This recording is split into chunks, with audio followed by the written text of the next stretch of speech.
cold as a razor blade. For another episode of The Snake Pit, and this week we've got another fun one in store. It is a compilation episode of Ask Jake Anything, where we've combined some of the greatest highlights from old Ask Jake episodes and turned it into one big episode for you guys. This is a really fun one. Jake answers a lot of questions, and what I love about these is that you just have no idea what direction we're going to go in. Jake does not read any of these questions ahead of time. I make sure to kind of keep them away from him so that he can, respond organically. And that's just what we get on these, which is what makes them so much fun. I mean, if you've ever wondered what Jake considers the greatest faction of all time, maybe what he considers his greatest WrestleMania moment, a little bit about Kamala, the Ugandan giant, there's that and so much more here on this episode. I hope that you guys enjoy it, and I hope that you'll tune in next week right here on The Snake Pit. And before we get into these interesting questions, Jake, I wanted to ask you about a picture that recently appeared on social media. You know, folks, if you aren't watching us on YouTube, you may want to have a look at this extremely rare photo of Jake the Snake. Jake, what can you tell us and our audience about being afflicted with boogie fever in Vancouver back in 1978? Oh my God, that was a long time ago. Boogie fever. Wow. Kind of a different vibe from what we'd see from a future Jake, huh? Yeah, well, I was in the early stages of making Jake. Very early. What was your character during your time in Vancouver exactly? Cowboy. Who loved disco, man. Yeah, the cowboy loves disco. Christ, I can't believe that. I'm picturing you coming out to the ring on like roller skates with a cowboy hat. I don't know. It could kind of work. It was the YMCA. Yeah, I put all of it. Man, all right. Well, you didn't do it, so I'm going to do it for my gimmick. Look for that on the independent scene here coming up. Marcus as a cowboy disco guy on roller skates. We'll make it happen. All right, with that out of the way, let's go ahead and jump into the fan questions. Adam Krasnoff is up first. Hashtag Ask Jake. Why do you suppose Ronnie Garvin got heavily demoted near the end of his WWF run? But by mid-1990, he was teaming up with random jobber each week and losing in TV squash matches. Yeah, I don't know what happened. I'd like to know myself because Ronnie was such a great talent. Mm-hmm. Unbelievable talent. And he just went from here to down the shitter. I mean, they dropped him like a lead balloon. I don't know what happened. He pissed somebody off. And they made him a fucking ref. Yeah. And it stuck out to me. Actually, DiBiase and I recently talked about this exact thing because we're covering 1989, and that's when this happened. Where I was like, what do you think it was? Like, why, Ronnie Garvin is a former NWA champion, one of the toughest dudes ever in the sport, and a guy that you personally said before on the show is the greatest in-ring worker you've ever stepped into the ring with. So, what exactly went wrong? And Ted was like, it was probably his height, to be honest. He was like, I bet that Vince didn't like the fact that he was 5'10". I don't think he's 5'10", man. You think he's bigger? I think he's shorter. Really? But again, just like a little bulldog of a guy, like legitimately tough. And man, I don't know, such a missed opportunity by Vince. Yeah, it was, man, but he missed a lot of people. That's for damn sure. I'm sure we'll cover more of them here on the show. Harris is up next. Have you heard the rumors about, speaking of Vince, have you heard the rumors about Vince starting a new wrestling company? Jake, I think it's more speculation than rumors, but what do you think? Do you think it'd be a success? Oh, my God. Of course. Of course. You can't really argue against it, right? No, if he decides to do it, he can do it, man. He's got the money to do it. The money, the industry connections, the experience, all of the elements are there. And by the way, a lot of folks are like, I wouldn't watch that. If you heard that Vince McMahon has got a wrestling product that's about to be on TV, you're probably going to tune in just out of curiosity. You would. You might not return the next week, but I would be willing to bet a lot of folks would, just because they're like, okay, what's going to happen next? He must be looking for new talent. not, not in the manner that maybe everybody's thinking either. No, that's what I'm saying. Yeah, it's man, a lot of morbid curiosity out there I think would take over, and I mean, it's Vince McMahon. Now, a lot of folks say that he's too old to start a new promotion. What do you think? Is Vince too near the end of his life to start something like this? I just wouldn't bet against him, man. That's all I can tell you. You know, I mean, if he gets his mind to it, he's going to do it. We're also talking about a workaholic, a guy that was getting about 4 hours of sleep every night because he was so obsessed with wrestling. And all of a sudden, you think this guy is really just going to pull away and say, like, oh, okay, well, I'm just retired now. There is no chance. He's got to have something to do. You know, that's just the way he works. And if he doesn't have anything to do, he'll curl up and die somewhere. I just don't think he's going to let it happen. I think he probably the plans are already in the works and probably inside. I'm going to make a prediction right now. Inside the next calendar year, we'll get some kind of an announcement of Vince doing something. Yeah, yeah, yeah. He's got to have somewhere to throw his pie. Gary Goldsmith is up next. What WrestleMania match was the best you worked, and which was your favorite? So it might not be the same thing. The best you worked and your personal favorite. Well, the best that I worked would probably be me and DiBiase. Mm-hmm. Uh, what was the other question? Which was your personal favorite? Oh, the blindfold match. Has to be. Yeah, yeah. I don't care what anybody says about that match. That is at least at a minimum on my top 5 list of WrestleMania matches. People are like, "Oh, well, it was boring. They weren't doing anything." It's like, what the hell are you talking about? They were doing everything. Yeah, yeah, we had it, man. Go back and watch it as an adult. If you didn't like it as a kid, go back and watch it as an adult, and I think you might change your opinion on it. Yeah, you got to, man. You got to. There was so much into that, man. And you know, the whole thing is the fans made the match. You know, without the fans participating, it would have stunk the house up. But the fans got into it, man, and they directed it. They were yelling for you where to go, and you, being the smart guy that you are, you're intentionally pointing in the wrong directions throughout the match so that the fans have to direct you toward Martel. And Absolutely. and probably my favorite part of the whole thing is the finish because you hit him with the DDT, and then you're scrambling to find him in the ring, and you're like feeling around. You can't find Martel. It's just man, next level stuff. Yeah, it was a blast, man. John Pantalone asks, tell me about your experiences working in Toronto for Jim Barnett in the early 80s. Any fond memories with some feuds or people you worked with? I went up there for Crockett, you know, and then I also went up there for the WWE. So Barnett was part of the WWE, Mm, and it was fine, man. You know, got a chance to work with Nick Bockwinkel. really? Yeah, yeah, and that was a good thing. It was a very good match, and he brought the best out in me. There's one I had no idea about that you had worked with Nick Bockwinkel. I knew that he was a pecker checker during your time in WWF. Better.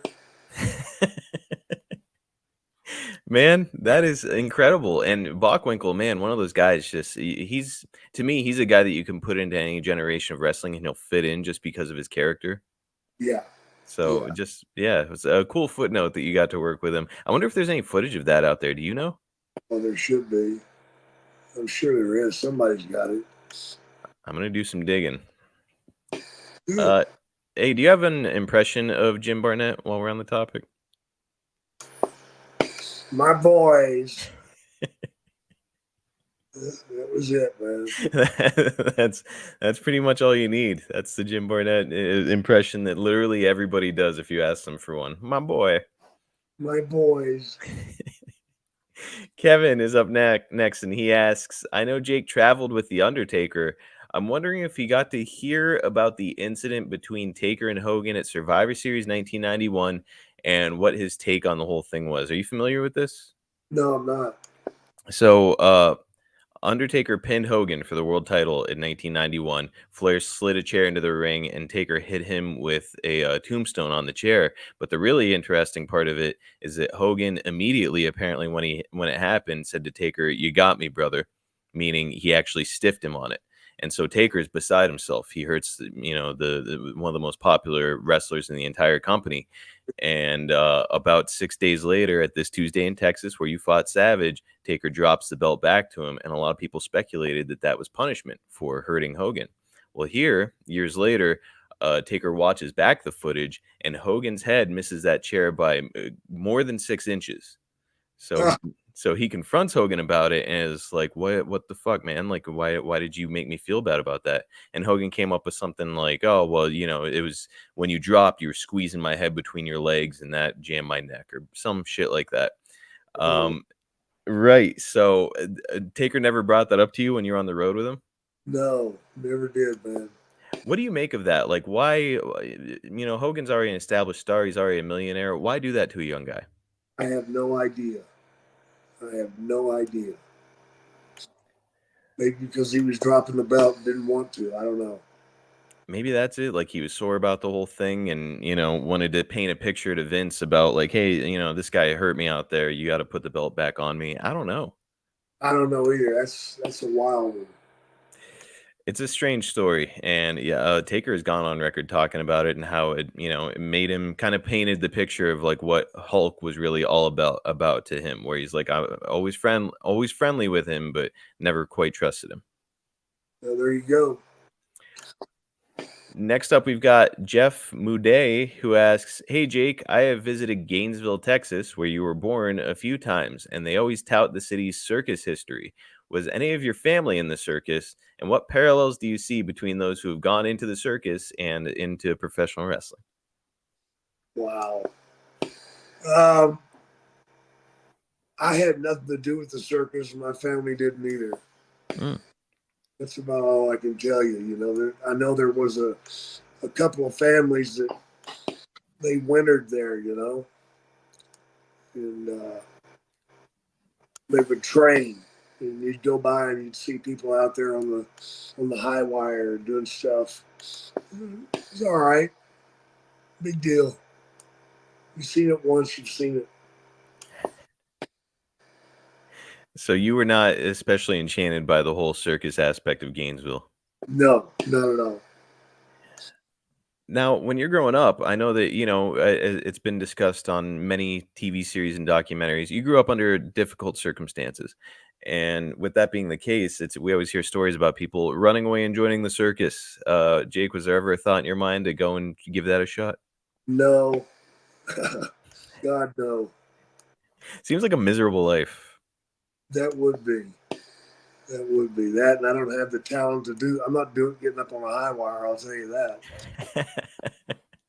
It's funny because they always say like wrestling started out on the carnival grounds, so it's like the two have gone hand in hand for years and years. But just like man, that lifestyle, the way it used to be, I can't imagine that the wrestlers back in the day were making a ton of money, No, no, they were barely surviving.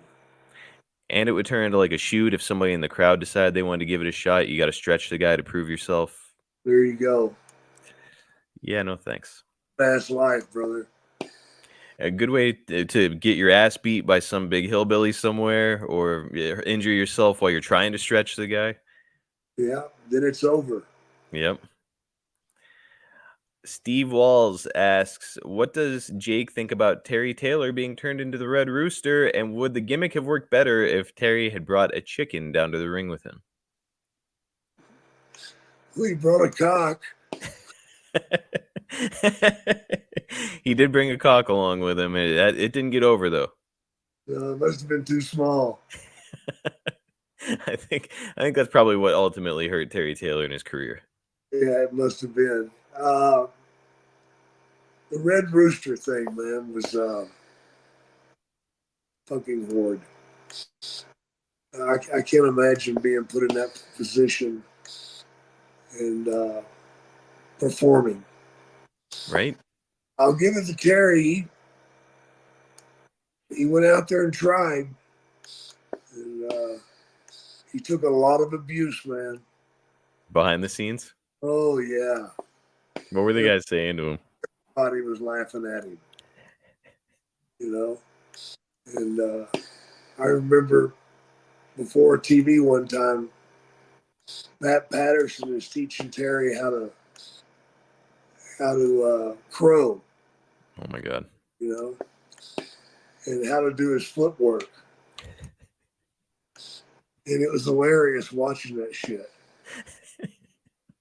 And then Terry, of course, had to go out there and try to do it like that. Oh my God. It was fucking brutal. A rib on Terry? Yeah, yeah. Has to be, right? Oh yeah. We talked about it last week. I can't remember what gimmick. Oh, Mantar. When we were talking about Mantar, Vince is again money completely out of his own pocket that he's paying these guys from, and it's not millions, but it's not a small amount either. And it's like you're gonna put somebody on your TV and just shit around with them just for the sake of it and give them all that money. Shits and giggles, man. That's what he was about. Man, must be nice to have that kind of expendable income. Yeah, absolutely, man. If that's what it just bothers me. That's what he called entertainment. Who was entertained? Like, I don't even think kids would see that and be entertained. Like, what's fun about it? Nothing. Well, I asked you this about Mantar, so I'll ask you it about the Red Rooster right now. Jake, everywhere you went, you got over. And it was shitty creative, didn't really matter. You'd make the most of it. Could you, if you were forced to have the Red Rooster gimmick, could you have gotten it over? No, You couldn't do it. I couldn't do it, bro. There's no like trick you can pull out of your sleeve to make that work, is there? I can't. I'm trying to think of somebody over the history of wrestling who could make it work. I'm drawing a blank. There's nobody. Maybe Terry Funk. That I could kind of see because of his like kind of scrappy, crazy demeanor. Maybe Wow. Terry. All right, you got me. Terry Funk would probably make the Red Rooster work. Yeah. Now it would be a travesty to put a legend like Terry Funk in that position. Yeah, it would. But I don't know. Is it worse than the branding iron? Maybe not. No. Friend of the show, Devin from Ringspan asks, I always wonder, not that Jake has ever heard it from any crowd, how wrestlers deal with the dreaded boring chant. So I wanted to pick Jake's brain in advance and handling that as far as other wrestlers go. What do you do when the boring chant happens, Jake? I'll tell you the correct way to handle it. When they start, you stop. Hmm. Don't do a fucking thing. Just lay in a hole. Because after a couple of minutes, they'll get loud. But then after a couple of minutes, they're going to be like, come on, do something. I didn't pay this money to get shit. And you still lay there. And before it's over, they'll start this. Because they realize that's the only way that's going to get you up. I love it. Is them to get back into the match. That's the right way to handle it. But most guys won't do it. What do you see most guys do to counter it instead of that, which is They'll genius? get up and do 10 fucking high spots. Mm. So they'll get up and start being crazy to try and get the audience behind them, and it doesn't seem to work. Right. And once you do that, it's over. It is really smart to think of not doing anything, and then so if it starts again, once you come out of it, you just go to a hold again. Right back to that hole. Holy shit, man!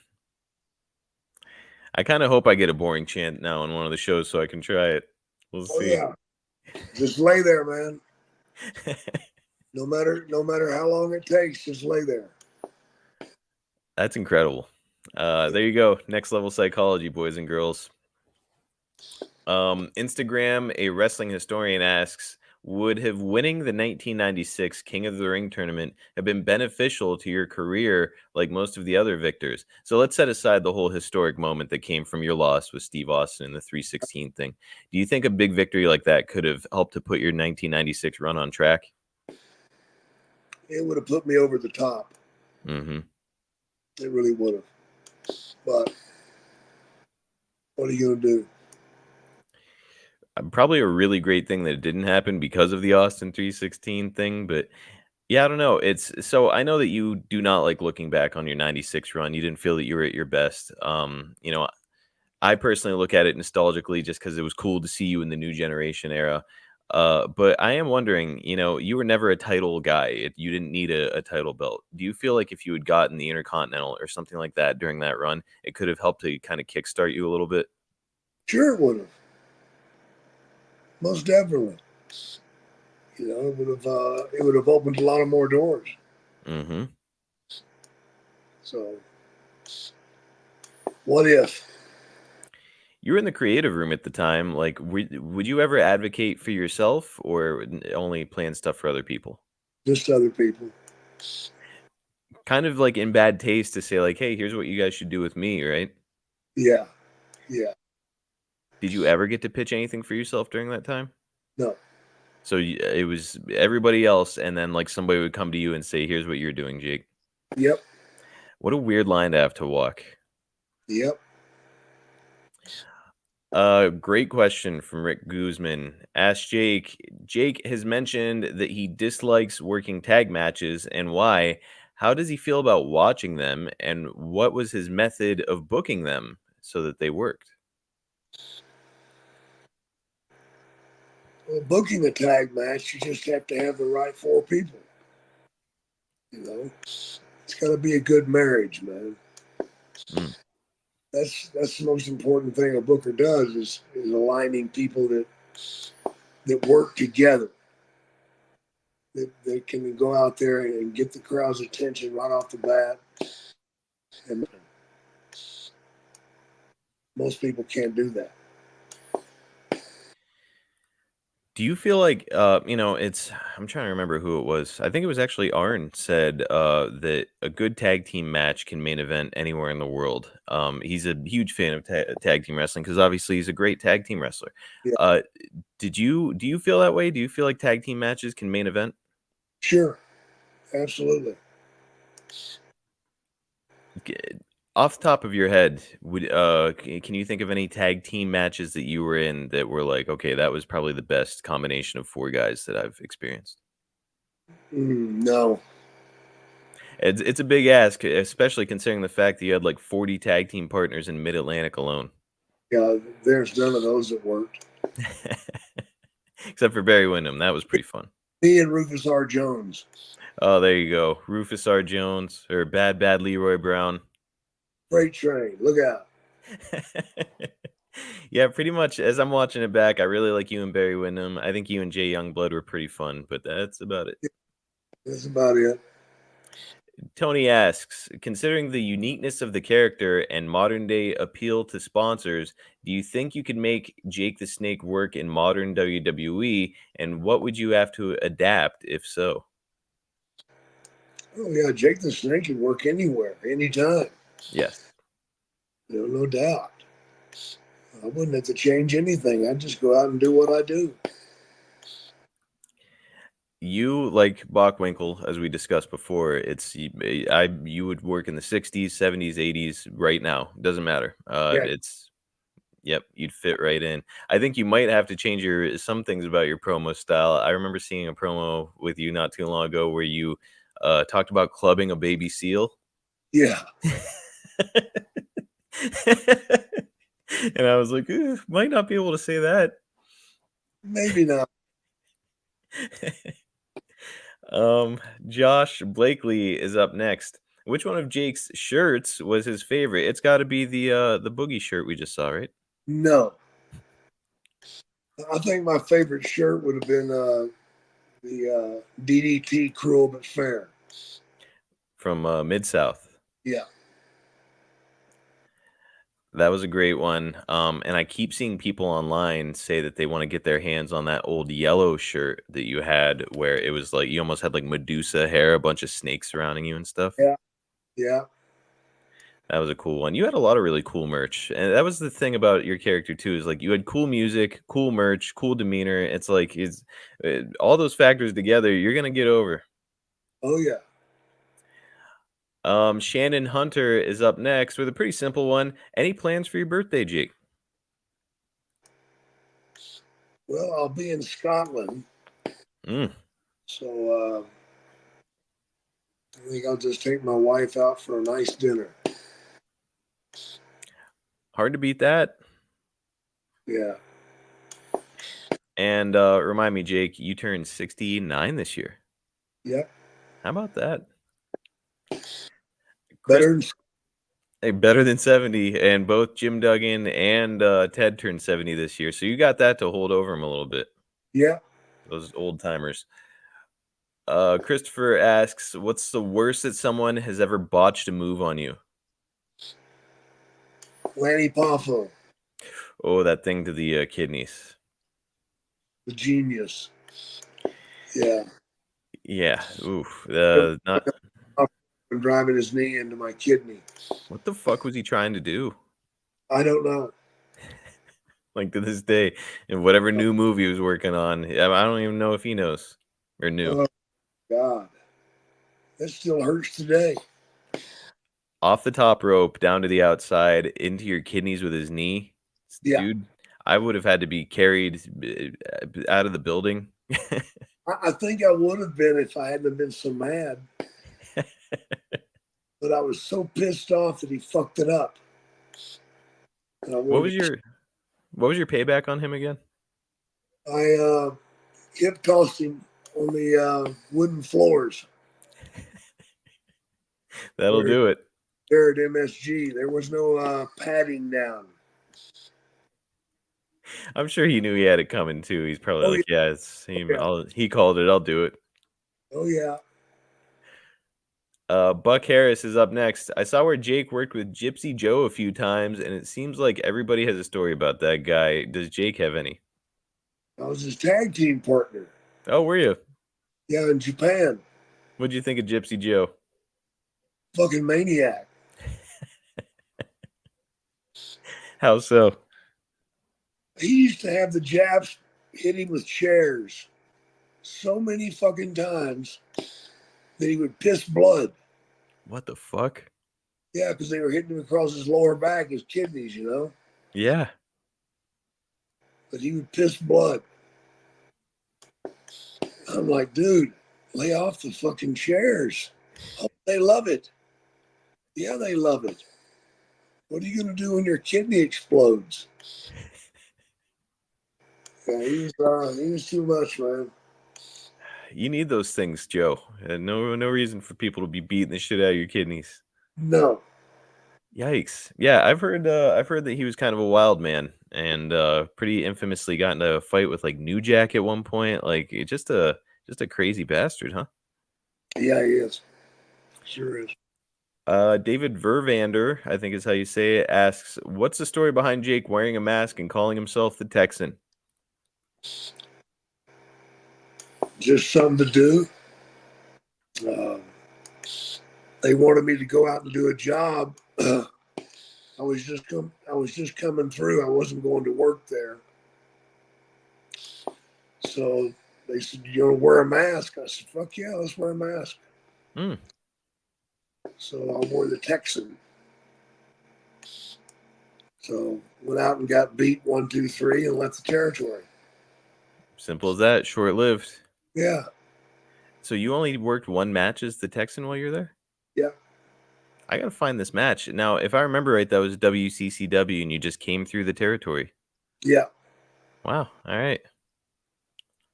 Do you happen to remember what year that was? God no. I'm gonna do some research. We'll do a couple more and I'll let you go, Jake. Austin asks, there are pictures of you out there with a young Finn Balor and Drew McIntyre. What's the story behind those? And did you see their talents early on? I definitely seen their talents early on. I schooled both of them while I was in England. But I definitely had a long talk with Drew McIntyre. Yeah. Oh yeah, he was coming on strong, man. Coming on strong. He was just a kid. Him and Finn both. What did you see in Drew early on that made you decide I need to school this kid up? He was just electric, man. He was electric. Do you still have a relationship with Drew or Finn nowadays? I haven't talked to Drew since the time I talked to him in England. Wow, that long. Yeah. Man, I'm sure that he would love to have the opportunity to sit down and pick your brain again now that his circumstances have changed so much. Yeah, I figure he would too. Maybe one of these days we'll try to get him on the show. That would be something. Sure. All right, two more. James Martinberg asks when you would be on the cover of a magazine or a new piece of merchandise would come out for you, would you buy it? And then he follows that up with, do you still have a collection of stuff? No, I didn't buy it. And I do have a collection. What is in your collection? All sorts of shit. Like Uh, stuff from your career? Stuff from my career. Uh, Crazy stuff, man. Like, you remember the Rocky Horror Picture Show? Yeah. The guy in there wearing the underwear. Yes. I have a pair of his underwear. The ones that hang behind you sometimes, right? Yeah, yeah. That's from Rocky Horror Picture Show. That's how'd you come by those? He was at a con, and I told him I wanted his fucking underwear. And you got them. I got him. It's funny. I'll see a lot of people comment on like YouTube and say like, "Is Jake like drying his underwear behind him?" And I'm like, I think that those are merch, but I'll ask Jake. And now there's your answer, folks. Yeah. Jake is not drying underwear. And it's from Rocky Horror Picture Show. It's he doesn't wear underwear, guys.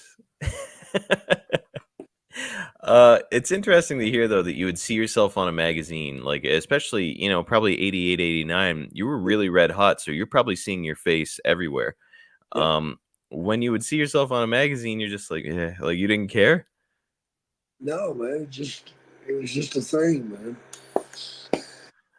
No, I mean, I was kind of blown away that it was happening so much. I mean, God, it seemed like every time I turned around, I was on the cover.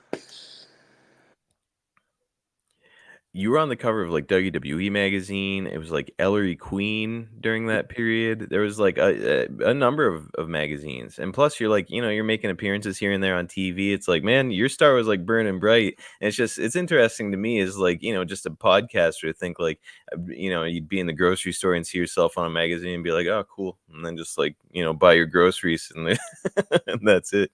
Yeah, it was a good feeling, but I didn't buy it. Well, good for you. It's like they always say, like, don't believe your own hype, and it sounds like you were pretty grounded. I was grounded. All right, last one. Eddie Orway, with a pretty interesting question.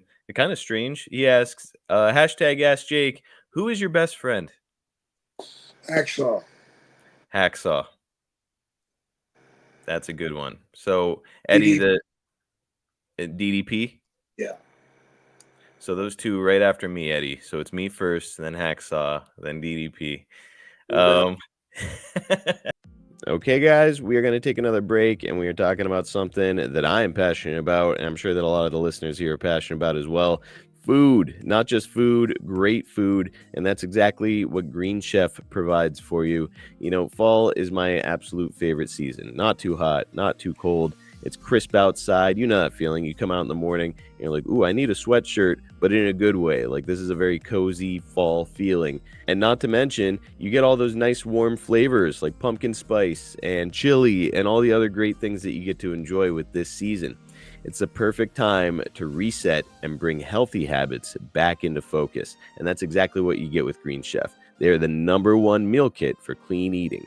Green Chef can help you out in a lot of ways, man. Forget all of that running to the grocery store to go and get the right ingredients and making sure that you've got the right spices, measuring out certain quantities of things. Oh man, I don't have any eggs in the house. Forget it. Those days are done because Green Chef does all the hard work for you. And you can enjoy more of that great fall weather with their new Heat and Eat meals, which means you get to enjoy a delicious, wholesome meal in just 3 minutes. These guys are perfect for supporting your wellness journey. Green Chef recipes feature fresh, organic, seasonal produce and 100% responsibly sourced proteins. They're going to help you feel your very best. Green Chef's real, clean ingredients help you build lasting, healthy habits without the hassle. You can enjoy salads in just 5 minutes. Or how about protein-filled breakfasts or nutrient-rich smoothies to fuel your day? Green Chef is ready to nurture your nutritional needs. With 80 plus, let me say that again. You want to talk about variety? How about 80 plus dietitian approved weekly meal options? Green Chef makes it easy to find meals that fit your lifestyle. You can pick from Mediterranean, gluten-free, plant-based, and protein-heavy, even gut and brain health, and calorie-smart choices too. The recipes change all the time with week-to-week flexibility. You can just adjust your plan to match the mood and your schedule. You know, for me personally, I loved the stuff that my wife and I got here recently. We got Southwest cheesy chicken rice bowls, absolutely fantastic, unbelievable. We kept the recipe card as we do with all the Green Chef recipes that we get so that we can kind of figure out how to make these on our own. But honestly, I don't even want to do it on my own because, again, with Green Chef, I'm able to cut out the whole running out to the grocery store to get things part of it, which is the most annoying part of all of it. Because, like, I don't know if you're like me, but I'll go out there. I get too much stuff. I don't get enough stuff. I forget something. And it's like it's infuriating sometimes to be in the kitchen and try to figure out recipes. That's why I love Green Chef. I love to cook. I don't love figuring out all the portions and everything that I need along the way. So Green Chef makes it nice and easy for me. You know, the other thing that I got to try, and let me tell you, this one is absolutely perfect for the fall season. Italian pork soup with roasted cauliflower. Delicious, filling, wholesome, and made with those great ingredients. I mean, you just can't beat the options that Green Chef has for you. And you want to talk about tip of the iceberg? It's like I said, 80 plus dietitian approved weekly options. I mean, like, I just named two of them. Guys, you've got a whole huge host of foods that you get to go through whenever you try Green Chef. It's time, guys. Let's make this fall your healthiest yet with a little help from Green Chef. Here's what you do. Go to greenchef.com/50snakepit and use our code 50snakepit. You're going to get 50% off your first month and then 20% off for 2 months with free shipping.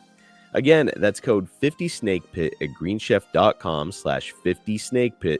I'm telling you guys, I know definitively that you are going to love Green Chef. You're going to love having the opportunity to cook yourself these delicious meals and cut out all the legwork that usually goes into having a high quality meal at home. Make this fall your very best yet with the #1 meal kit for clean eating. Mr. Christian is up first. He said, when fans talk about wrestlers with psychology, you're on most people's Mount Rushmore. Who or what was your inspiration to be the best at this? Jake, did anybody inspire you with your psychology? Yeah, I think Eddie Graham. Oh. Dusty Rhodes. Buck Robley. He's a great one. Yeah. Those guys helped me a lot. You know, Eddie Graham is a name that you and I don't discuss very often here on the show. And I mean, I hear him get put over by everybody saying just how smart he was as a promoter. I think it was actually Gerald. It was when we had Gerald Briscoe here on the show. He mentioned that Eddie Graham kind of predicted the future. They were talking about what was going on in wrestling, and he said television is going to kill the territories as we know it, and that's exactly what happened. Yeah. Jake, what can you tell us about personal experiences around Mr. Graham? He was just unbelievable sharp, man. He could come up with a finish that would just blow your mind. You know, he could just put things together that just clicked. And I know getting a finish from him, sometimes the finishes were like 4 or 5 minutes long. Damn near your whole match. So but if you followed him, you would have a hell of a match with plenty of ups and downs. And Just incredible. It's interesting because I know that you like to work with the crowd, where it's like you're out there, and I know that you're a call to in the ring guy and listen to the crowd, and do it that way. But like when a guy like Eddie Graham, who's so smart, is laying out like a long finish for you, is it like are you good at retaining everything he said and bringing it to the ring for like a 5 minute finish? Yeah, I could do it. You just prefer not to. I prefer not to.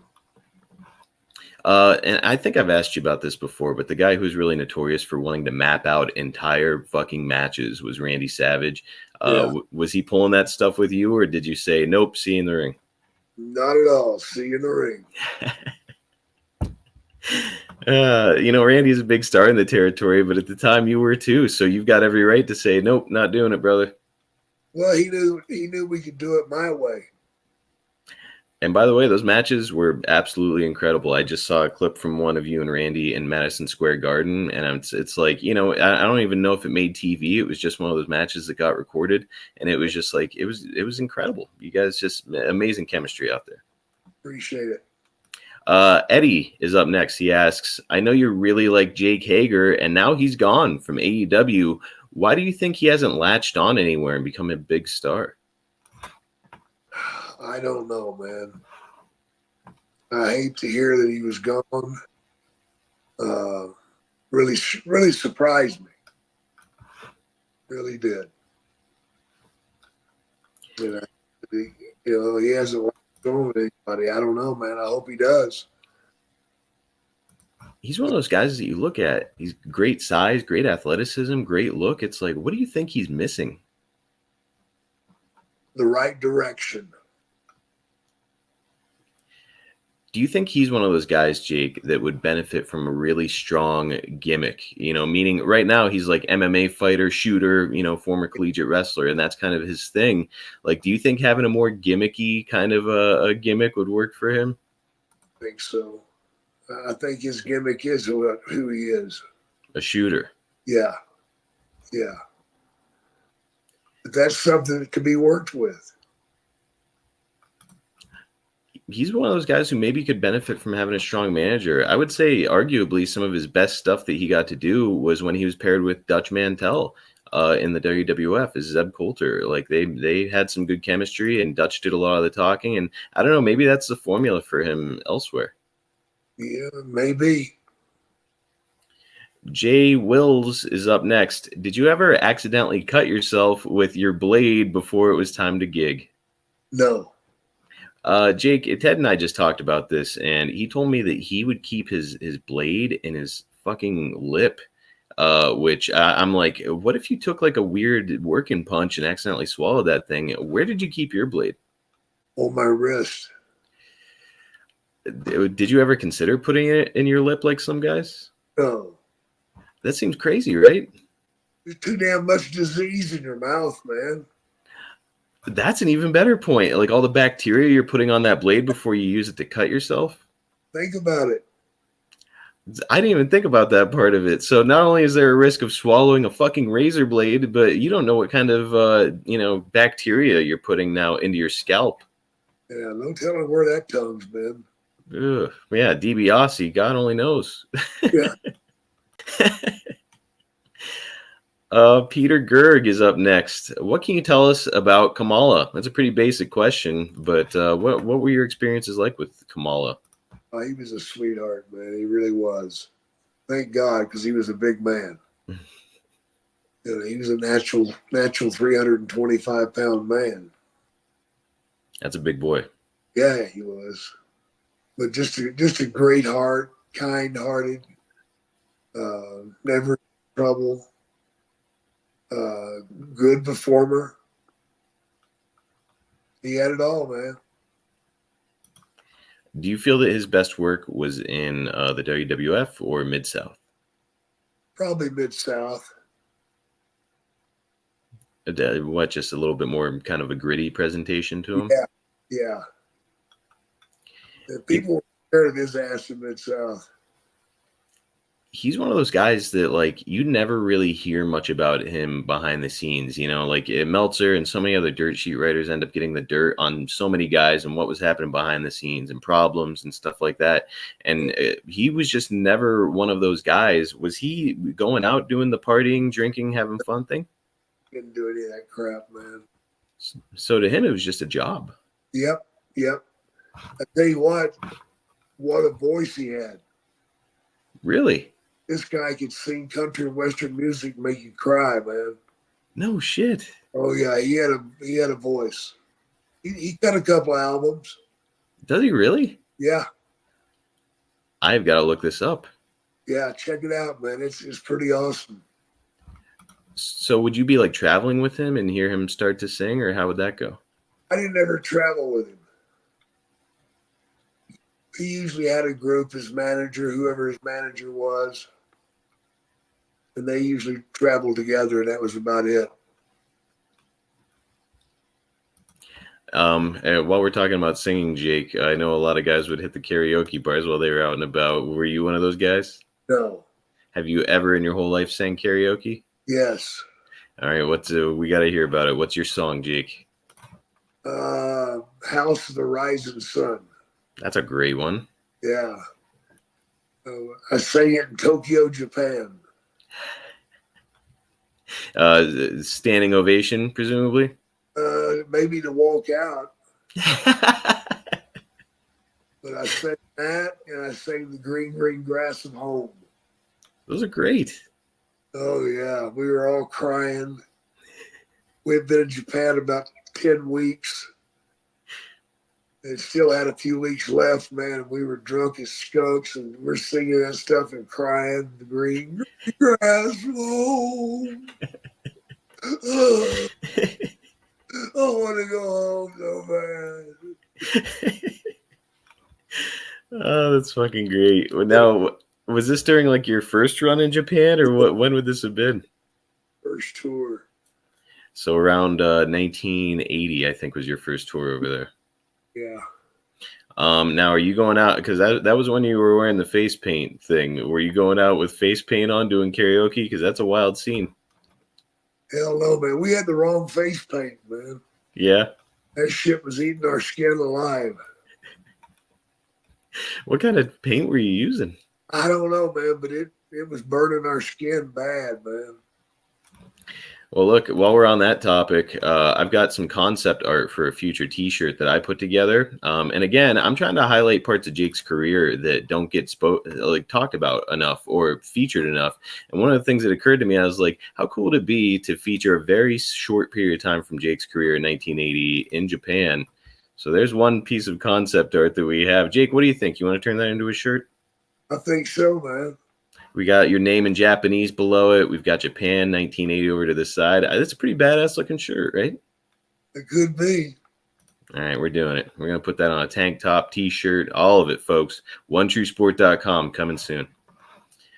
All right, Red Havern is up next, and they ask, Kenny Omega said that Kurt Angle was the greatest in-ring wrestler ever. Did you see much of Kurt's work? Would you agree with it? I didn't see a lot of Kurt's work, but I wouldn't doubt it. Man, such a freak athlete. I mean, an Olympic gold medalist. And I'll have to send you a clip I just saw recently of him kind of shooting on somebody in the ring. It's just on him like a lightning bolt. It's incredible how quick and athletic that guy was. Have you been around Kurt very much? No, I never have, man. Oh, you've never met him? No, I've never met him. Oh, okay, man. It's you and I one of these days, maybe that'll be one of our bonus offerings. We'll just watch a Kurt Angle match and kind of break it down and do's and don'ts and what he did right or wrong. And I think it could be fun. Yeah, why not? Let's cut him up a while. Yeah, hell yeah. As they take him down a couple fucking pegs. Yeah, you fucking right. Only fucking Olympian. So then you can take it to Kenny Omega and be like, this is your fucking guy? Come on, man. Watch some of my matches. I'll have to bust Omega's balls on that one. I'll be anxiously awaiting hearing about that. Let's please bust Kenny Omega's balls about Kurt Angle. Lost in the Blinds asks, what was your best memory from the Sam Houston Coliseum? Winning the North American title there. I didn't realize that that happened there. Yeah, it sure did. Beat Dick Slater for it. Dude, beating Dick Slater for the North American title, I mean, it just doesn't get a hell of a lot better than that, does it? Nope. Nope. Hell of a pop, man. People went crazy, man, when I hear that DDT. That was a really interesting period of time in your career, and it's something that we've covered a little bit here on the show, where it's like you were a heel and a nasty heel at that, and just slowly but surely you could see the crowd starting to get behind you and get excited to see you Yep. DDT someone. And by that point, I think that was after you DDT Dark Journey. So Yep. it's like everybody was just, they could not wait to see you DDT somebody. And honestly, that period of time might be what, started to make Vince McMahon say, like, hey, I might need to talk to this guy.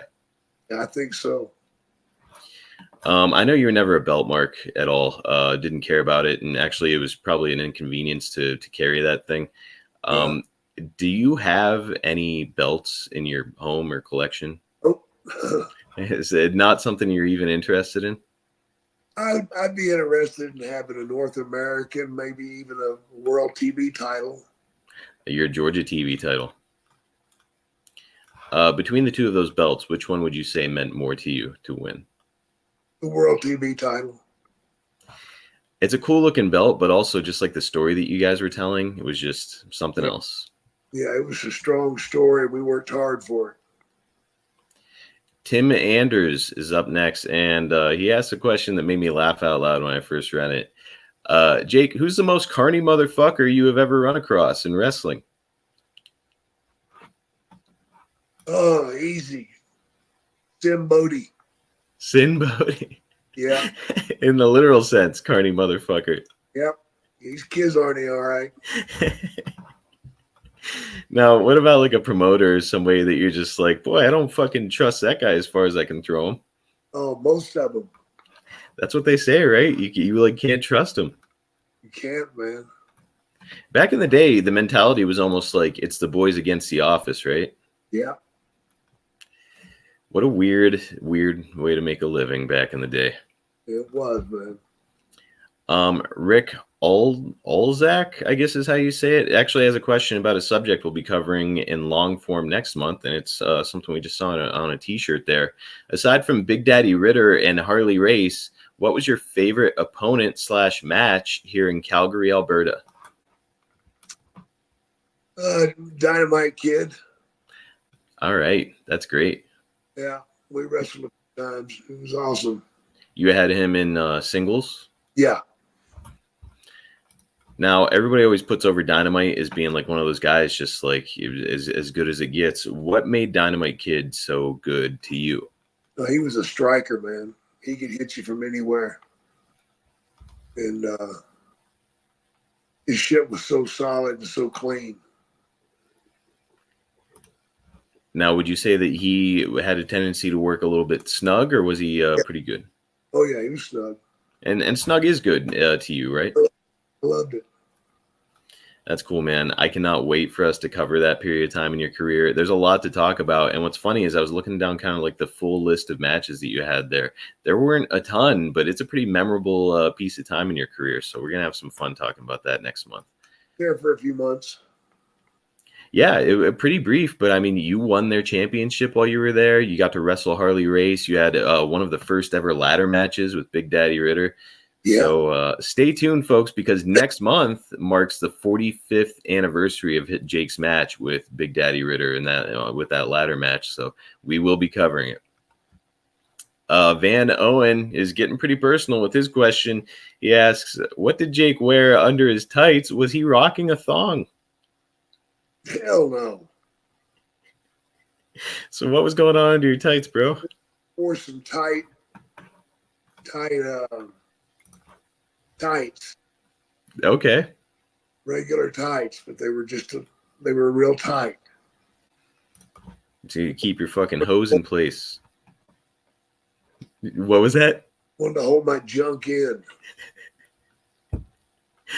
A lot of guys didn't want to have like the lines, I guess, underneath their tights. So apparently they would wear like a thong or whatever. Were you ever do? You never wore it. It was always just trunks. Yeah, it was trunks, man. But I had no lines. Yeah, it came out smooth, and you don't have to wear a fucking thong. So it seems like the way to go to me. Rowdy Rower Blogger asks, I know the program with Warrior never happened, but how would it have worked anyway? He would have wanted to no sell the DDT.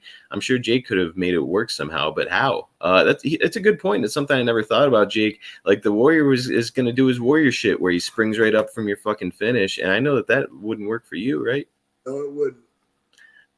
Is there a workaround? Like, do you just tell him like, hey, don't fucking do this, or how does that go? What would happen?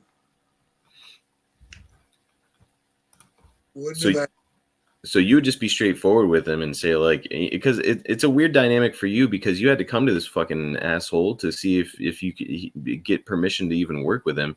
But now, like, okay, you also want to dictate some of the terms while you're out there. Yeah, I guess it depends how much money I was making, whether I'd do it or not. I guess that's the other consideration is like, hey, look, if you're getting some incredible payoffs, and yeah, go ahead, fucking spring up from the DDT, whatever. But I guarantee you this, they would be solid. You'd be laying them in. Yeah. Be nice if you could like knock him out, and then Yeah. then he really lays there and sells it for you. In his ass, 1, 2, 3. You could say like, come to the back and be like, I didn't know what else to do. He was knocked out, so I had to do something. Fuck him. Jake, fans have really latched on to your dislike of tag team wrestling, and we've got a question about that subject from Thomas J, who asks, during your late 80s, early 90s WWF run, let's say Vince came to you with the idea of having a run with the tag team titles. The selling point is he lets you pick anyone on the roster to be your partner. Who are you choosing? I'd argue that I didn't want to do it. So even tag team titles on the line, you'd be like, nope, no interest. No interest at all, man. Wow.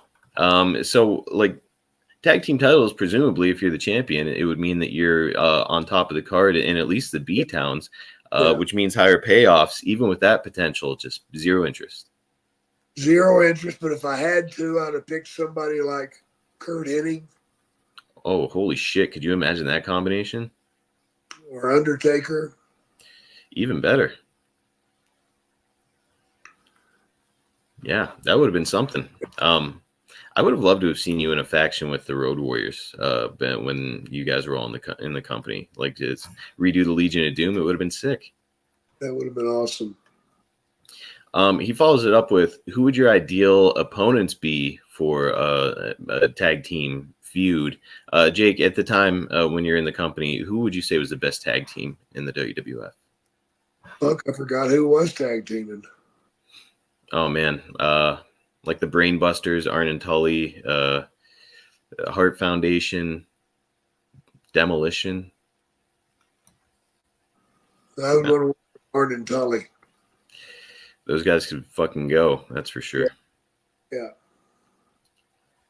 Gary Dinsdale is up next. Your heel persona in 91 felt a lot different from the one in 1986. What thought process did you put into being a more evil heel? He makes a really good point, Jake. Like I loved your heel character in 86, but in 1991, you were like evil incarnate. What was the difference maker for you? I just had to realize how hard I was going to have to push if I was going to be a heel. I mean, I'd failed in 86 to get it done. Mm. And I knew that I was really going to have to turn it up a couple of notches, and I did. You know, I didn't even think of it from that angle. And like whenever I think of your heel run in 86, to me, I'm like, what a great heel run. Like what a really successful heel run Jake had in 86. The stuff with Steamboat, it was really engaging. But to you, you just said you failed in your heel run, which I guess you did to a degree because they turned you babyface because you were getting over too much, right? Yep. So you had to find a heel that would piss audiences off, and that's what you did. Yep. Good shit, brother. We'll do a couple more and get out of here. Clovian Stee, I guess is how you say it. Other than guys such as Steve Lombardi, Lanny Poffo, Paul Roma, Barry Horowitz, can you name a wrestler who is an enhancement talent who deserved a push but never got one?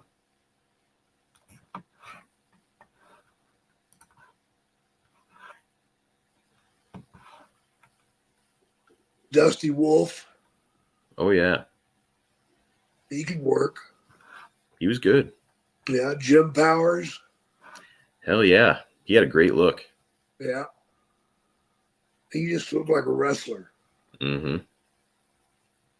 Oh, there's several, man. Several. Now, a guy who's been making noise on the indie scene is George South. Jake, what do you think of George South? He's something else, man. That's about as diplomatic as you'll get from Jake the Snake Yeah, Roberts. gotta leave it alone. There's no need whipping that dog. You know, Whipped enough. I don't know what's getting George South over on the indie. Like, he's awesome. I like George South. And it's like, is he getting over because he's still wrestling at the age he's at? He's doing hardcore stuff like death matches and stuff. I don't know, but either way, good on George. He's still making some money in wrestling and he's still going. He's still out there, man. It's better than I can say. Gotta give it up to him. All right, we'll do two more and wrap this one up, brother. Brian Tyne? I don't know. Hi, Jake. So back to the 80s and 90s, did the WWF have the same massive catering backstage like they do now? No. What was catering like back in the day? It was fair, but it wasn't like it is now. I know that you told me before that Bill Watts would have like a fucking bologna sandwich or whatever back there for guys. What kind of stuff were you getting in the WWF? Oh, you get roasted chicken.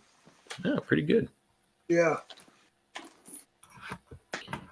Now, whenever you would come back to the WWF in more recent years, 2014, stuff like that, catering, I mean, steaks, like, is it super upgraded or what's that like? Yeah, it's super upgraded now, man. They got the cream de creme now. I'll tell you what, the young guys have got life pretty easy nowadays. They've got like their own tour bus drivers, good catering. Yep. Pretty good situation. All right, last one. Terry Johnson asks, what era of wrestling was your favorite, 70s, 80s, or 90s? 80s. So your time in the WWF was obviously when you had your greatest success and became a pop culture icon. But when were you having the most fun in your career, Jake? Early 80s. Early 80s. Yeah. So Georgia. Yeah. Not Mid-Atlantic so much, but you did have a good time in Georgia. And whenever you'd end up back in Mid-South, pretty good times. Yep. All right, guys, it is time to take a quick break to talk about a subject that I know is near and dear in the hearts of all men everywhere. Of course, I'm talking about your penis. So we all know that guys enter the room dick first, and that's because our penis is like one of our most important appendages, right? And it's really important that that little guy acts up when he's supposed to. I mean, we've all been there as guys, right? You're in the bedroom, your partner's ready, you're ready, but you look down there between your legs and your little guy's just down there staring at the carpet. That doesn't work for me, brother. That's why I turned to Blue Chew. Blue Chew isn't just a tablet, it's a cheat code for your crotch. Stronger, harder, longer lasting, like somebody gave your little partner down there an energy drink and he's just ready to go. I mean, don't take my word for it. Try it for yourself, pal. Blue Chew is going to get that thing so hard you could hammer a nail with it. You could hang a paint can off of it. You couldn't turn the head of it with a pipe wrench. There are a lot of ways to describe Blue Chew's wonderful effects, but more than anything, it's about giving you confidence. Confidence is key, and if you're not feeling it, you know that your partner is not going to be feeling it either, and then nobody has a good time. Take advantage of Blue Chew. It might just be giving you the best sex of your entire life, and you've been missing out on it up until this moment. Not anymore. We're hooking you up. And Blue Chew is about more than just performance, too. This is also about legacy. You know that your partner is in a group chat talking about how things went or didn't go in the bedroom. Give them something to talk about. Nothing makes you more of a legend than a little Blue Chew. Discover your options right now at BlueChew.com. We've got a special deal for our listeners. As always, get your first month of Blue Chew free. Just use promo code DDPSNAKE at checkout and pay $5 for shipping. That's it. Join Blue Chew's mission to upgrade humanity one thrust at a time. Head to BlueChew.com for details and safety info, and we want to give Blue Chew a big thanks for sponsoring the Snake Pit. But anyways, the question for me is when you're a young guy in the business, typically you keep your mouth shut and listen when a veteran is calling a match. But that being said, I'm wondering, Jake, what should a young guy like myself do if I get into a match with a veteran and they call something that I don't know how to do or have never done before? Is there a proper protocol? Damn right. Say What is timeout. time out? Yeah. Say timeout, man. No, don't ever attempt to do something for the first time Okay. unless you're sure that you can do it. So if somebody calls something, just give them the icky, man. Say, I can't do that, bro. You know, it's interesting because it feels like things are happening really fast when you're in the ring. In reality, it's like you can take your time, which is what all of the guys from your generation say, right? If you think you're going too fast, slow down. Yeah, Or yeah, if you think you're going too slow, slow down. that's it. If you're going slow, slow down some more.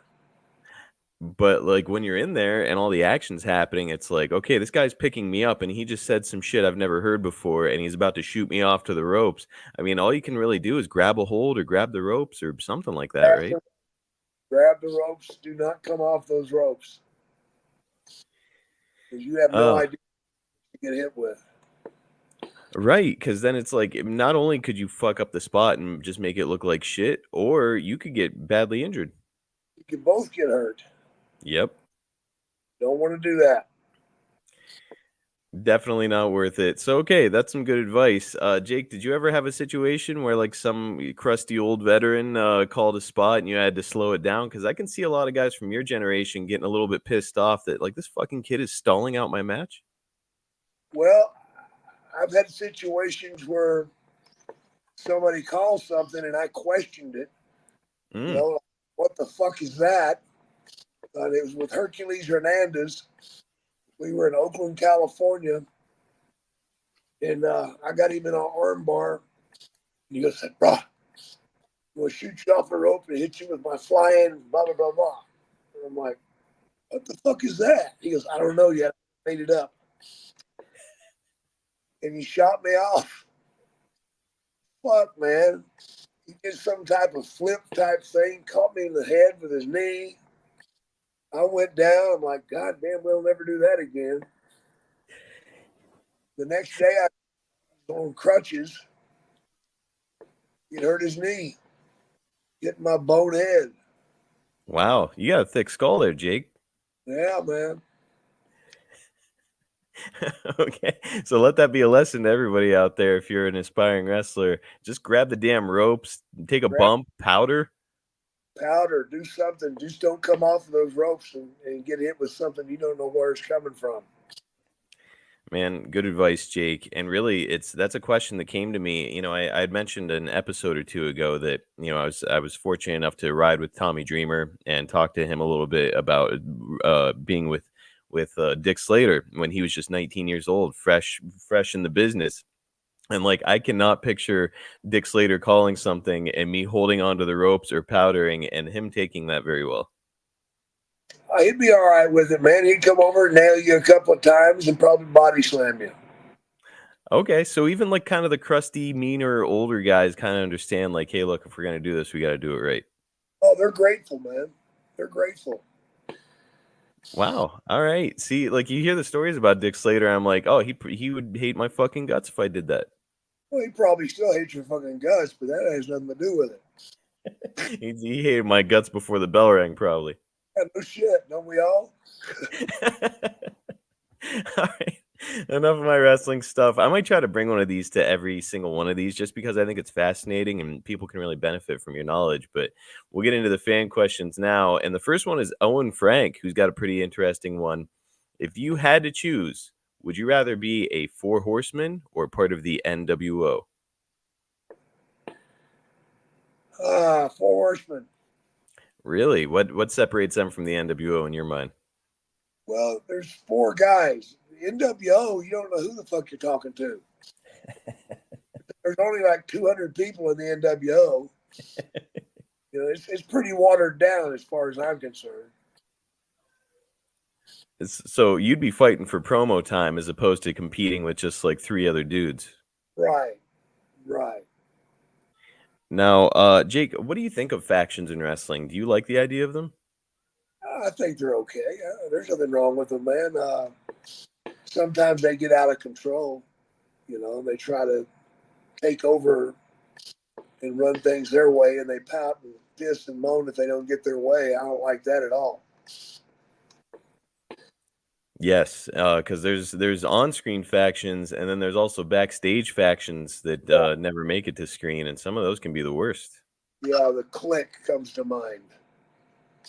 That was the one I assumed you were referencing, and there's been other ones. The rumor has it there were some in ECW and others along the way, right, Jake? Oh yeah, there's always people in territories try to take over, try to get a leg up or a step up on everybody else. And for the most part, a faction can be used properly and get a lot of heat. You know, and that's what you're looking for. You're looking for heat. That's it. And like in my mind, it's usually heel factions that do the best. I don't see the point in a babyface faction. To me, it's like it should be a group of guys kind of banding together and coming after baby faces. Right. Exactly. Now, Jake, if you had to choose one, which I know this is kind of tough, there's been so many, but if you had to choose one, greatest faction of all time. Oh God. Well, it would probably be the NWO, but they did more damage than than anybody else. Yeah, I mean, they did some really great stuff in wrestling and really kind of changed the face of wrestling with what they did. However, ultimately, you're right. There was like 30 members and it got watered down and kind of fucked things up inevitably. Yeah, it got way out of hand and just got to a point where they just lost control of it completely. And like you said, you got 30 members, and Jesus Christ, who are you going to wrestle? And after a while, it just stops meaning anything. All these guys come out, they're all just wearing the black and white shirts. It's like, okay, like, if you've got 5 core guys, maybe 6, something like that, like, okay, I can get behind it. But then all of a sudden, nothing against the late Mike Jones, but you got Virgil coming out there and VK Wall Street, and it's like, what are we even doing? Yeah, it just got so bad that it was pitiful, man. And they always did the same thing. They beat the fucking shit out of somebody. They spray painted them, whatever. It was good the first time. It was okay the second time, but after that, it just got to be the same old shit. I'm with you, man. Dean O'Reilly is up next. This is an interesting one. Who gave the nastiest chops that you ever took? Wahoo! Wahoo. Oh yeah. Oh God, yeah. Not even close. What were so bad about his? Well, I would watch Piper and Flair go to the ring, and I would watch them. 5 minutes into the match, they've already got blood blisters. Damn. By the end of the match, those blisters have been busted.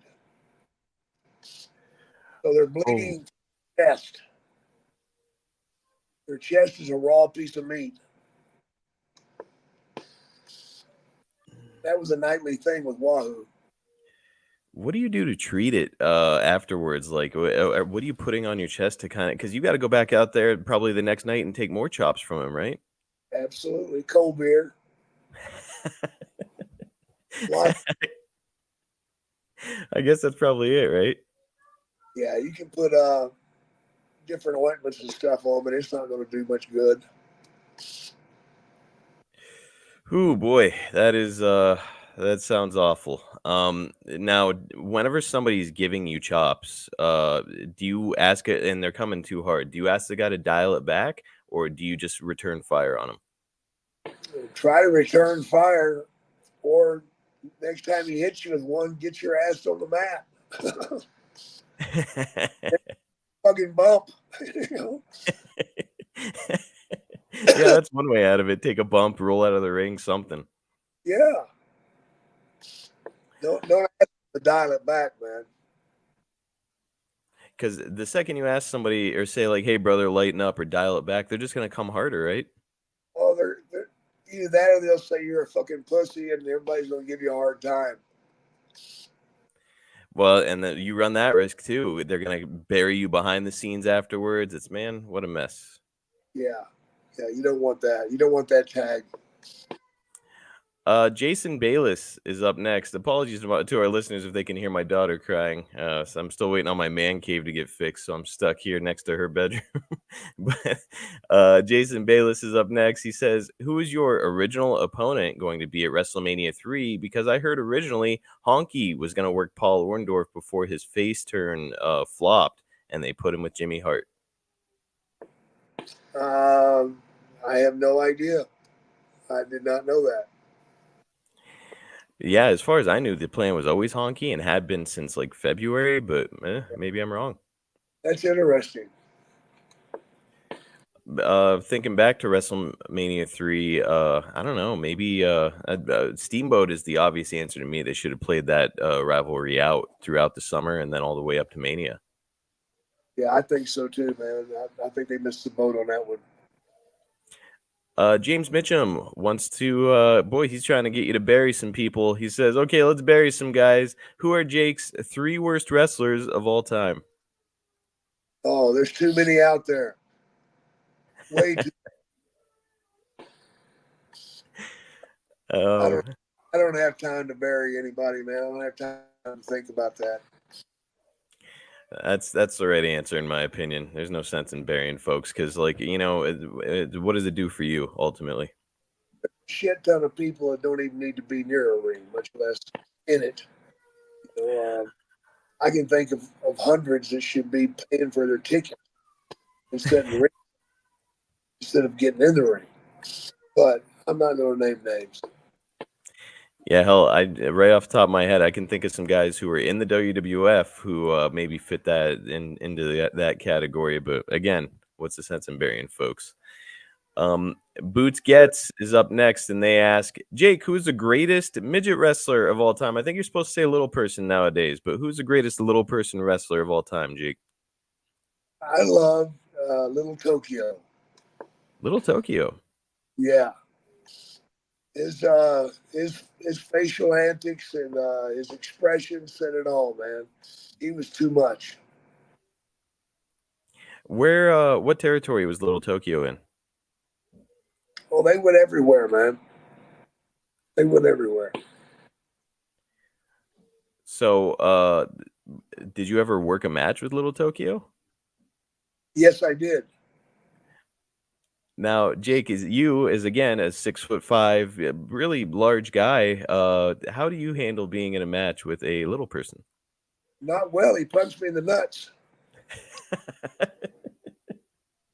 little bastard. Did you shoot on that little fucker? Fuck no, I couldn't get up. I'll tell you what, it says a lot about this person's work that they hit you in the balls and you're still putting them over all these years later. Fucking right, man. I remember that shit. Little Tokyo. All right, I've got some research to do. Got to find a Little Tokyo match. You'll love it, man. It's great. Greg Jeffers asks, when did you first hear the story of Scott Hall shooting a man before getting into wrestling? Did Scott ever talk to you about it? Oh man, that's going down the wrong road, man. I'm not going to answer any of that. Yeah, that's kind of an awkward question to ask, and it's something that really wound up haunting Scott Hall for years. So I don't know that we should pursue that one. I will ask you this though. You and Scott spent a lot of time in the accountability crib together. What was the experience like, Jake? You have any good, fun stories from your time with Scott? Well, it was a pretty serious time, man. You know, he was having hip replacement, trying to get sober. I was trying to get sober, having shoulder surgery. So it was pretty serious moments, man. It was there wasn't a whole lot of fun and games, man. We were both fighting it. Would you say that you and Scott got pretty close during that period of time? We could have been closer. We could have been closer. So you guys were friends and friendly, but never quite got to the point where you're like good pals. Right, right. We didn't get to the brother stage, bro. It's funny being in wrestling because it's like you hear the word brother when you're backstage, probably about every 15 or 20 seconds. Yeah, you do, man. Way too much. Why do you think that became part of wrestling culture? Because you couldn't say fuck. Probably most people that you call brother, you'd prefer to call asshole a lot of the time too. Yeah, cocksucker. You know what? I'm gonna try to make cocksucker the new brother in wrestling. I'll let you know how that goes this weekend, Yeah, Jake. let me know, brother, how people take it. Kyle Hargreaves is up next. Recently, stories have been coming out about guys like Pat Patterson and even Tommy Rich sometimes being appropriate with some of the boys. Did Jake ever hear or see anything? And did any promoter, wrestler, or authority figure ever try to put any moves on Jake? Jake, you're a handsome, strapping young man. Anybody ever try to get sexual with you? No, what's wrong, though? I don't get it. What was wrong with me? Yeah, really. I'd be a little bit offended. I am offended.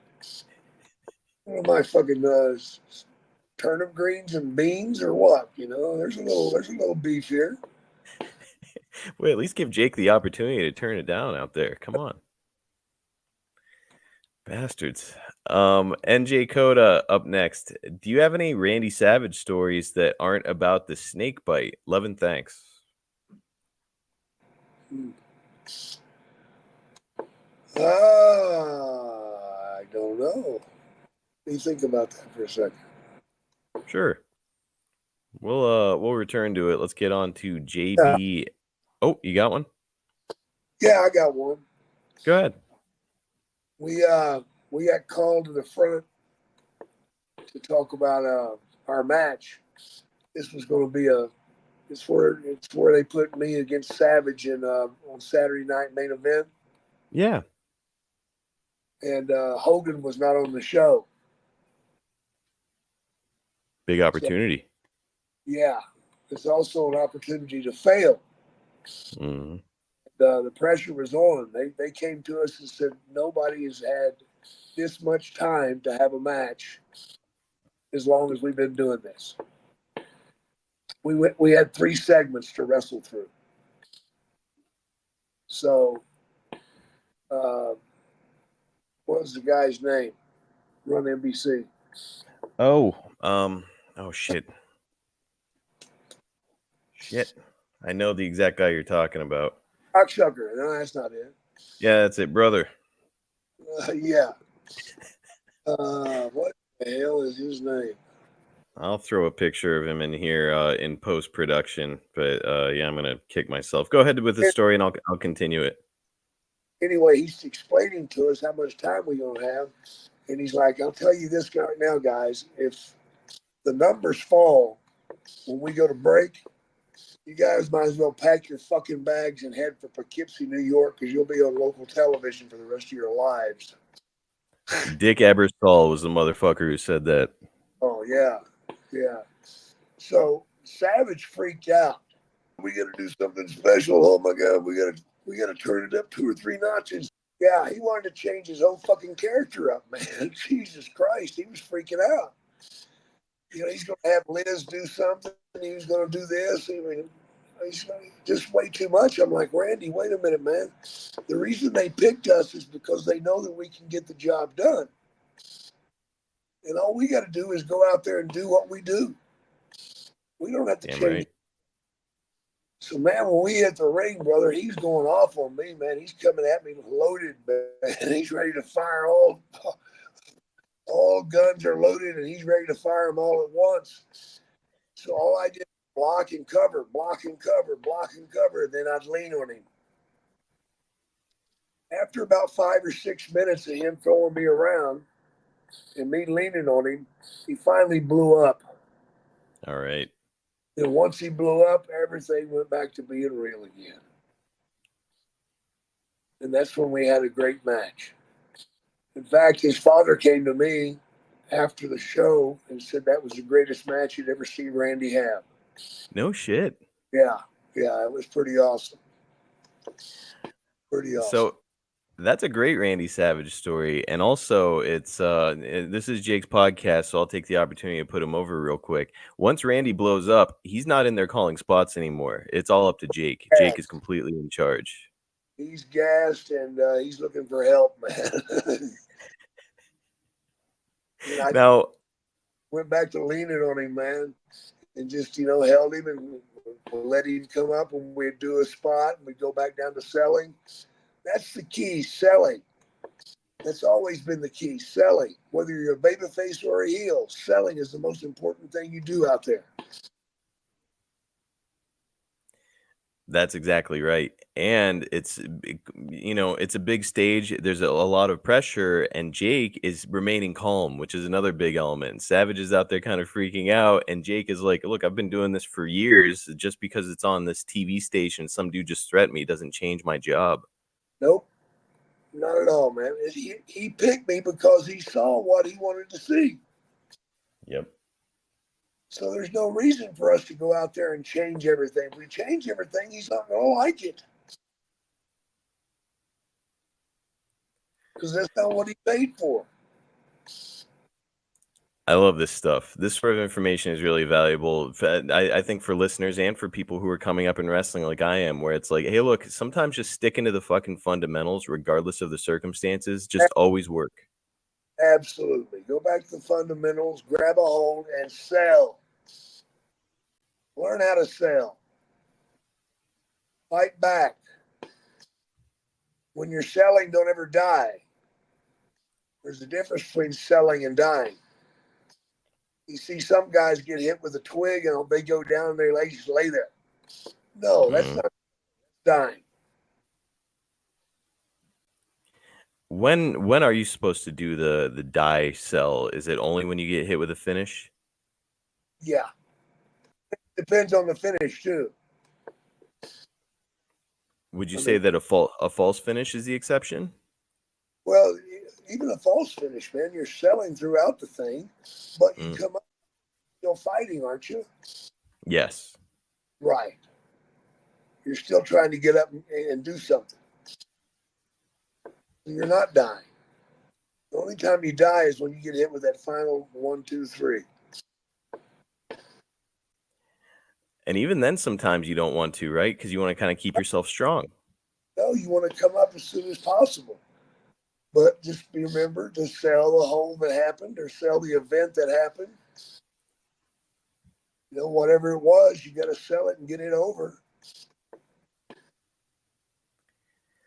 I love this stuff. I love that question turned into a wrestling lesson, which is really cool. We'll do a couple more before I let you go, Jake. JBSV asks, any interactions with Billy Red Lions? He was the host of the Maple Leaf Wrestling in Canada and also did WWF update segments. I remember watching Billy Red Lions when I was like 10 years old. No shit. Yeah. 1965 in Dallas. He was wrestling there. He was quite a wrestler. Very entertaining, fun to watch, knew how to sell. I didn't know that he was a wrestler. I always just thought he was a backstage interviewer. Oh, no, he was a great wrestler. No shit. Probably one of the best Canada's ever put out. Damn. Okay. I got to find some Billy Red Lions tape. Oh, yeah. And actually, it's funny because you said you saw him when you're like 10 years old, and then years later, I do remember seeing an interview with you and Billy Red Lion. It's got to be pretty cool for you all those years later to be there with him. It was a treat for me, man, because I'm looking at the guy that I used to cheer for, Yeah. And it was great being there with him. All right, we'll do two more and wrap this one up. The fourth Coog asks, is there a piece of memorabilia or piece of ring gear that you had at one time that you wish you had kept? Yeah, my multicolored boots. Yeah. They got stolen. Stolen? Yeah. Do you remember, were they like stolen out of your car or something? Yeah, they were stolen. Sure as fuck Uh, were. All damn, I my ring gear, everything was taken. what do you so like you're out making towns and stuff, and there's only so much ring gear that you bring. What do you do when you've got to go to the next town and all your shit is gone? Blue jeans, tennis shoes. So you've had to work a couple matches that way? Oh yeah, oh yeah.